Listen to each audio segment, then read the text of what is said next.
తక్కువ ఆదాయం ఉన్నప్పటికీ కూడా అమ్మా నాన్న చారిటబుల్ ట్రస్ట్ ద్వారా ఎన్నో సేవా కార్యక్రమాలు చేస్తున్నటువంటి మీ అందరికీ కూడా నా హృదయపూర్వక కృతజ్ఞతలు. సహాయం చేయాలంటే ఎంతో వందల వేల కోట్ల అవసరం లేదు, మంచి మనసు ఉండాలని నిరూపించిన మీ అందరికీ కూడా నా ధన్యవాదాలు. ఎందుకంటే సమాజంలో మనం రోజు చూస్తా ఉన్నాం, నేను కూడా చిన్నప్పటి నుంచి పెరిగేటప్పుడు ఎవరు పట్టినా సినిమా వాళ్ళు, పొలిటికల్ లీడర్స్ తప్పించి ఒక చదువు చెప్పే ఉపాధ్యాయులు కానీ, ఒక స్వచ్ఛందంగా సేవ చేసే వాళ్ళని కానీ సెలబ్రిటీలుగా ప్రొజెక్ట్ చేయలేకపోతున్నారు. అది చూసేటువంటి సమాజం కూడా ఎప్పుడు ఏదో ఒక ఎక్సైట్మెంట్, ఫ్లాష్ న్యూస్లకు అలవాటు పడిపోయారు తప్పించి ఇలాంటి వాళ్ళని గుర్తించే మెకానిజం కూడా ఒకటి తీసుకురావాలి. అంటే నా లాంగ్ టర్మ్ విజన్ లో ఉన్నటువంటిది.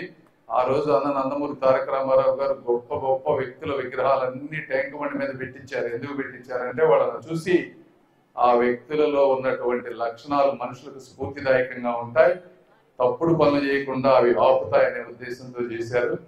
మరి ఇదే విధంగా ఇలా స్వచ్ఛంద సంస్థలు చేసే వంటి వాళ్ళకు కూడా యాన్యువల్ గా ఏదైనా మంచి అవార్డుల సెక్షన్ లాగా పెట్టి ఈ చుట్టుపక్కల మంచిని ప్రోత్సహించే మార్గం కూడా నేను ఒకటి తీసుకుందాం అనుకుంటా ఉన్నాను. తర్వాత ఇది తీసేస్తే జనరల్ గా మనం రాజకీయ సభ కాబట్టి తప్పట్లేదు మాట్లాడాలి. నిన్న ఒక వీడియో పంపించారు జగన్మోహన్ రెడ్డి గారికి. పాపం వైజాగ్ లో ఒక అమ్మాయి, నేను బిజినెస్ చేద్దాం అనుకుంటున్నాను, ఏమైనా టిప్స్ చెప్పండి సార్, మీరు బిజినెస్ లోను రాజకీయాల్లోనూ సక్సెస్ అయ్యారంటే పాపం ఆయన షాక్ గురై ఏం మాట్లాడలేకపోయారు. అట్నే నిలబడి చూస్తా ఉన్నారు. పక్కన సజ్జల రామకృష్ణారెడ్డి గారి అబ్బాయి భార్గవ రెడ్డి గూగుల్లో కొట్టుకొని చూసుకోమా, తెలుస్తుంది ఎలా సక్సెస్ అవ్వాలంటే అని చెప్తా ఉన్నాను. అంటే ఇది అంతటి పరిస్థితి. వాస్తవంగా ఆయన కూడా ఒక విధంగా జగన్మోహన్ రెడ్డి గారిని మనం అభినందించాలి. ఎందుకంటే లేనిపోంది ఆ టిప్స్ కానీ చెప్పాడంటే, క్విట్ ప్రో కానీ ఆ టిప్స్ కానీ చెప్పాడంటే ఒకళ్ళిద్దరు ఆకర్షితులై జైలు పాలై వాళ్ళ జీవితం దుర్భరమయ్యేటువంటి పరిస్థితి. కాబట్టి చెప్పనందుకు ఆయనకి నా మనస్ఫూర్తి కృతజ్ఞతలు, సైలెంట్ గా ఉన్నాను. రెండోది, అదేవిధంగా మన రోసయ్య గారు ఉన్నారు, నాకు పార్లమెంట్ అభ్యర్థిగా పోటీ చేసే వ్యక్తి. నేను జనరల్ గా మాట్లాడకూడదు అనుకుంటా ఉన్నా వాళ్ళ గురించి, ఎందుకంటే నేనేం చెప్తాం అనుకున్నా. అయితే నిన్న ఒక ఇంటర్వ్యూ రిలీజ్ అయితే అది కూడా పంపించారు, చూశారు. ఆ ఇంటర్వ్యూలో ఆయన చెప్తా ఉన్నారు, ఇది 3 క్యాపిటల్స్ అనేవి ఉండాలి, ఒక క్యాపిటల్ ఉండకూడదు. ఈ క్యాపిటల్ ఒక వర్గానికి చెందిన వాళ్ళకి, రియల్ ఎస్టేట్ చేసుకునే వాళ్ళకి పరిమితమైంది. కాబట్టి ఇది 3 క్యాపిటల్ ఉన్నాయని చెప్పి ఆయన సమర్థిస్తూ మాట్లాడారు. రోసయ్య గారు, నేను ఒకటే చెప్తా ఉన్నా, మీరు అక్కడ పొన్నూరులో ఈ విధంగా ఎంతో 700 ఎకరాల గ్రావెల్ తవ్వి ఇలాంటి వ్యక్తులకి, జగన్మోహన్ రెడ్డి గారు లాంటి వ్యక్తులకి, అంటే ఆలోచన లేని వ్యక్తులకి, సమాజాన్ని విచ్ఛిన్నం చేసేటువంటి వ్యక్తులకి మీరు ఈ రోజు సపోర్ట్ చేసే విధంగా, మీ మనస్సాక్షిని చంపుకునే విధంగా మాట్లాడాల్సి వస్తుంది అంటే అది మీరు చేసిన అవినీతి వల్ల ఇది రోజు జరుగుతా ఉంది. మిమ్మల్ని ఈరోజు ఓడిపోతారని మీకు తెలుసు, ఆయనకి తెలుసు, గుంటూరు ప్రాంతంలో ఉన్న ప్రతి ఒక్కళ్ళకి తెలిసినా కూడా మీరు ఈ బలిపీఠం ఎక్కుతున్నారు అంటే దానికి కారణం అవినీతిమయమైనటువంటి పాలన. మీ పొజిషన్ లో కనుక నేనే ఉండుంటే పొరపాటున ఇలాంటి ముఖ్యమంత్రి జగన్మోహన్ రెడ్డి గారు ఇలా 3 క్యాపిటల్స్ ఇది, ఎందుకంటే ఎలక్షన్స్ ముందు ఆయన ఇదే రాజధాని అని చెప్పి అందరి అసెంబ్లీ సాక్షిగా నేను ఇక్కడ ఇల్లు కట్టుకున్నానని చెప్పి వెళ్ళారు. నేను కనుక రోసయ్య గారి పొజిషన్ లో ఉంటే ఒక్క క్షణం రాజీనామా చేసి జగన్మోహన్ రెడ్డి గారి మొహం మీద కొట్టొచ్చేవాడిని. నేను ఇదే చెప్తున్నా. ఇదే విధంగా రేపు పార్లమెంటులో అయినా సరే ఆంధ్ర రాష్ట్రానికి కానీ, గుంటూరు జిల్లాకు కానీ ఏ విధమైనటువంటి అన్యాయం జరిగినా కూడా అత్యంత శక్తివంతంగా, ఒక్కొక్కసారి ఎవరి మాట వినకుండా కూడా గళం వినిపిస్తానని మీ అందరికీ నేను తెలియజేస్తా ఉన్నా. అదేవిధంగా ఇప్పుడు మనం చూస్తే ఈ రోజున అన్ని ఏ సభలకు వెళ్ళినా ఎక్కువ మంది పెద్దవాళ్ళు కనిపిస్తా ఉన్నారు. పిల్లలంతా హైదరాబాద్ వెళ్తున్నారు, లేకపోతే బెంగళూరు వెళ్తున్నారు, లేకపోతే అమెరికా లాంటి ప్రాంతాలకు వెళ్ళిపోతా ఉన్నారు. మంచిదే, అందరూ వెళ్ళాలి, జ్ఞానం సంపాదించుకోవాలి. కానీ అక్కడ కూడా అవి కూడా కొంతమంది వరకే అకామిడేట్ చేయగలరు. ఒక స్టేజ్ తర్వాత వాళ్ళు కూడా ఉద్యోగాలు ఇవ్వలేనటువంటి పరిస్థితి. మరి పెద్దలు మనకి మీకంతా ఏజ్ లో ఉన్నప్పుడు పిల్లలు వెళ్తే బాగుంటుంది, కానీ ఏదో ఒక టైంలో మీరు కూడా అరే నా పిల్లలు నా మనవాళ్ళు ఈ చుట్టుపక్కల ఉంటే బాగుంటుందని అనుకుంటే పొజిషన్ వస్తుంది ప్రతి ఒక్కరికి. అదే విధంగా మాలాంటి వాళ్ళు వెళ్ళే వాళ్ళకు కూడా ఎవరికి ఈ ప్రాంతాన్ని తల్లిదండ్రులను వదిలిపెట్టి ఏదో అక్కడికి వెళ్ళాలని ఉండదు. నాకు తెలిసి ఎందుకంటే ఎన్ఆర్ఐలు అందరితో మాట్లాడుతూ ఉంటాం కాబట్టి వాళ్ళకి ఎప్పుడు ఇక్కడే ఈ ప్రాంతం అన్నా కూడా అభిమానం ప్రేమ ఉంటుంది. మీరు ఈరోజు చూస్తే కొన్ని వందల మంది వచ్చి ఓట్లు వేయడానికి వచ్చారు ఈ రోజున. ఇవన్నీ ఎందుకు చెప్తున్నారంటే ఇవి ఎందుకు వెళ్లాల్సి వచ్చింది, ఇప్పుడు ఎవరికి వెళ్ళాలని ఉండదు, మీకు ఉండదు మాకు ఉండదు. ఈ ప్రాంతం కనుక అమెరికా లాగా ఉంటే ఎందుకు వెళ్తాం, ఎవరు వెళ్ళం కదా, ఇక్కడే ఉంటాం.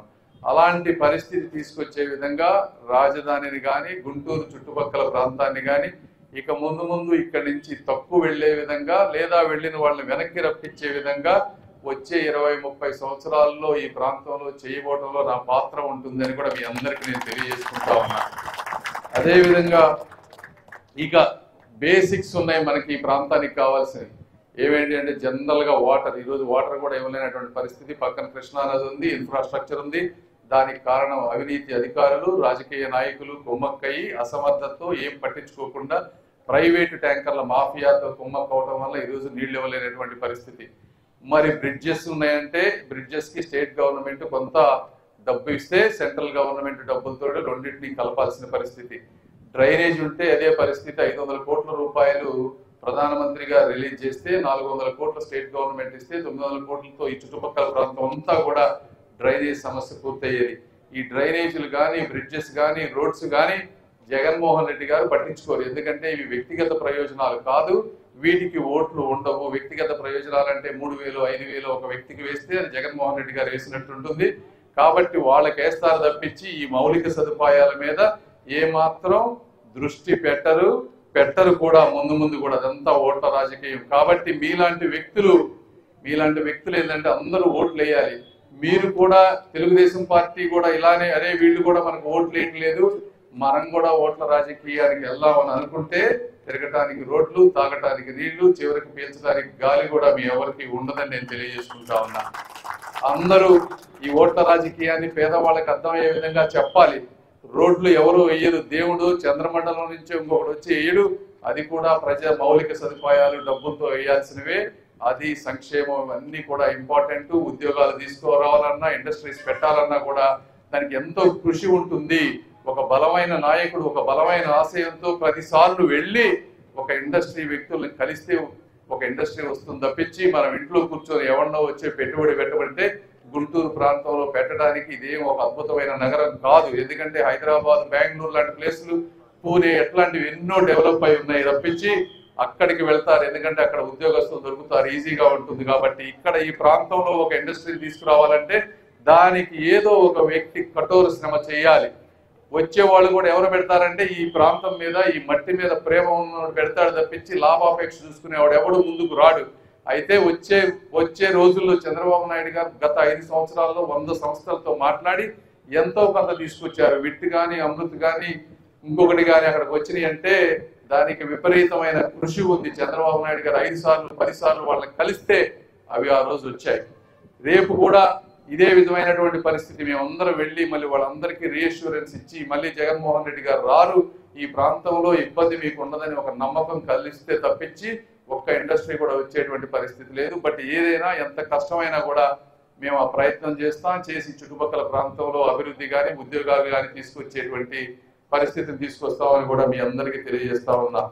ఆఖరిగా సమాజంలో అందరం బాగుండాలంటే ప్రతి ఒక్కళ్ళు ఆనందంగా ఉండాలి. మన ఇల్లు ఒక్కటే చక్కగా ఉంటే సరిపోదు. పేదవాళ్ళు కూడా నేను చూస్తా ఉన్నాను కొన్ని కాలనీల్లో. వాస్తవంగా నాకు కూడా ఇక్కడ ఉన్నటువంటి పేదరికం మీద అంత అవగాహన ఉండేది కాదు ఇంతకు ముందు. ఇప్పుడు స్లమ్స్ లో తిరుగుతూ ఉంటే వాళ్ళ పరిస్థితి చూస్తూ ఉంటే చాలా ఇబ్బందిగా ఉంది. ప్రతి ఒక్కళ్ళకి చుట్టుపక్కల ఉన్న పేదవాళ్ళకి వాళ్ళ ఇల్లు పెద్దగా ఖర్చు కావు, 2-3 లక్షలు అవుతుంది. రాష్ట్ర ప్రభుత్వ నిధులు కానీ సెంట్రల్ గవర్నమెంట్ నిధులు కానీ సిఎస్ఆర్ ఫండ్స్ కానీ ఎన్ఆర్ఐ ఫండ్స్ కానీ ఇవన్నీ మీరు తీసుకురావడానికి ట్రై చేస్తాం. ఈ సమాజంలో మీరు కూడా చాలా మంది ఇక్కడ రిచ్ అయి ఉన్నారు కాబట్టి మీరు కూడా బాగా అభివృద్ధి చెందిన వాళ్ళు ఒక్కొక్కళ్ళు ఒక హౌస్ కనుక దత్తత తీసుకుంటే ఈ చుట్టుపక్కల ప్రాంతంలో పేదవాడికి ఇళ్లు లేకుండా పూరి గుడిసెల్లో ఉండకుండా మనం చేయొచ్చు. అప్పుడు వాళ్ళు ఆనందంగా ఉంటారు, మీరు ఆనందంగా ఉంటారు, సమాజం ముందుకు వెళ్తుంది. ఆ విషయంలో కొంతమంది మీరు చొరవ తీసుకుంటారని, దానికి నా వంతు నా పర్సనల్ డబ్బు కూడా పెడతానని మీ అందరికీ తెలియజేసుకుంటా ఉన్నా. ఇవన్నీ కాకుండా ఆఖరిగా మాధవి గారు ఇక్కడ పోటీ చేస్తా ఉన్నారు, రజనీ గారు ఉన్నారు. మీకు తెలుసు రజనీ గారు చిలకలూరుపేట నుంచి ఇక్కడికి ఎందుకు వచ్చారో. అవంతా ఒక సిస్టమేటిక్ కరప్షన్. అక్కడంతా ఒక ట్రక్కు మట్టి తీసుకెళ్లాలన్నా, లేకపోతే ఒక జాబ్ ఇప్పియాలన్నా, బార్లన్నా, ప్రతి దానికి విపరీతమైనటువంటి కరప్షన్. నేను ఆల్రెడీ దాని గురించి మాట్లాడాను.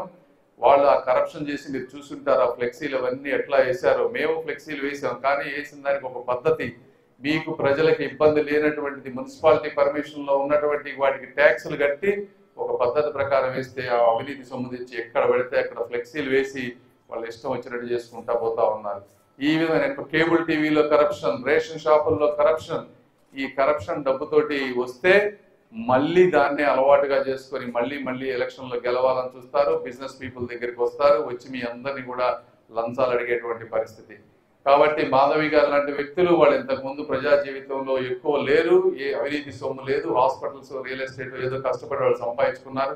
సంపాదించిన దాంట్లో 2-3 రూపాయలు ప్రజాసేవకు వాడదామని వచ్చారు. కాబట్టి వాళ్ళకు ఒక్కసారి అవకాశం ఇవ్వండి. నేను వారు కలిసి ఇక్కడ ఈ చుట్టుపక్కల ప్రాంతంలో మీకు అవినీతి లేకుండా ఒక సమర్థవంతమైనటువంటి పాలన తీసుకొచ్చే విధంగా అందులో మీ ఇద్దరం కలిసి పనిచేస్తామని తెలియజేసుకుంటూ ఈ సమావేశానికి వచ్చిన మీ అందరికీ కూడా నా హృదయపూర్వక కృతజ్ఞతలు. టీడీపీ, బీజేపీ, జనసేన మిత్రపక్షాల కూటమి తరపున గుంటూరు పార్లమెంట్ సీటుకు పోటీ చేస్తున్న పెమ్మసాని చంద్రశేఖర్ గారికే ఓటు వేద్దాం. మన గుంటూరుని గెలిపించుకుందాం.